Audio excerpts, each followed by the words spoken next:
In the realm of player-driven co-op shooters, there are some games that are so good I can't stop playing them. There are also some that are so bad that pretty much no one plays them. And then there's Rainbow Six Extraction, a game so acceptable that I played it.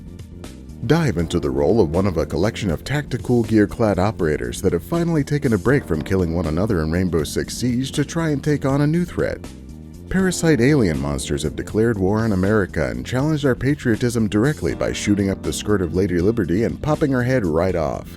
New York is the first city under attack, and thankfully you can visit up to 3 locations in this massive city to take the threat head-on. Except you won't actually be taking it head-on. You and 2 other players will attempt exciting tactical tasks like putting trackers on weird egg sacs and stealthily sneaking up on certain enemies and stabbing them to death, for scientific purposes of course. Thankfully, this apocalyptic fungal infection doesn't seem to do much once it's placed its throbbing ball sacks and spread its sticky goo across every surface in sight. These invaders sort of just meander around until they spot you, then they'll scream so loud that all of those eggs around them will spew out enemies forever until you pop them like the disgusting balloons that they are. Until you accomplish that, you'll be swarmed by dozens of indiscernible black blob humanoids that might be as simple as a quick headshot kill or require a full armory of ammunition to bring down. Some explode and spew out toxic gas while others wail on you with spiked projectiles, and then there's this son of a bitch who will just run you down and beat the hell out of you unless you give him some aggressive chiropractic to his weakness hole. And that's not even the worst of them. Of course, when the shit inevitably hits the fan because some random guy in your squad runs into the middle of Fungus City and starts trying to Rambo his way to victory, you won't necessarily fail. You can always run back to one of the several extraction zones and bail on the mission to celebrate whatever you managed to accomplish and conveniently ignoring your numerous failures. But if you do get your ass kicked by some parasitic pest, you won't truly be dead. Instead, you'll huddle in a cozy little foam cocoon and wait for someone to haul your helpless yellow carcass back to the helicopter. However, if you do get left behind, that character gets to hang out in that styrofoam coffin until you go to rescue them as one of your mission objectives. Then you'll just need to play tug of war with the dreaded tree hugger and, once successful, pop them in this weird tube to be scooped off to safety. This is pretty important too, because when you lose a character, you lose the XP they contributed and go backwards in the progression meter.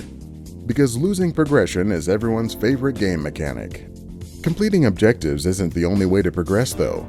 You can also push things along by doing important scientific research while fighting for your life. Every mission in a zone will give you 3 tasks at a time, ranging from just taking a look at some enemies and telling everyone about it to a bunch of stuff that will probably get you killed. Take part in suicidal adventures like trying to sneak up on enemies that explode and using certain types of gear and weapons you probably suck with.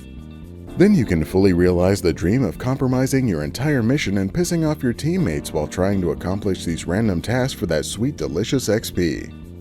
XP that both unlocks new infested parts of the world for you to visit, as well as more gadgets and even new operators for you to enjoy. Plus, each operator levels up to become marginally better at whatever they do. Whether it's healing, detecting enemies through walls, or just bashing stuff with a big-ass hammer, you'll be doing it in style as you grind these masked marauders through 10 levels each. Rainbow Six Extraction, the game where running away like a little bitch is finally a better choice than risking your life to win.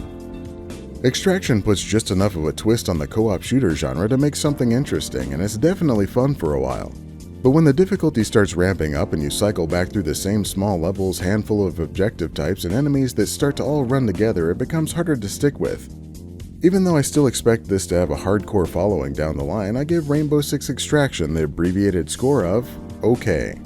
If you'd like to see more hot takes, warm satire, and tepid commentary about video games, make sure to subscribe and check out my other abbreviated reviews.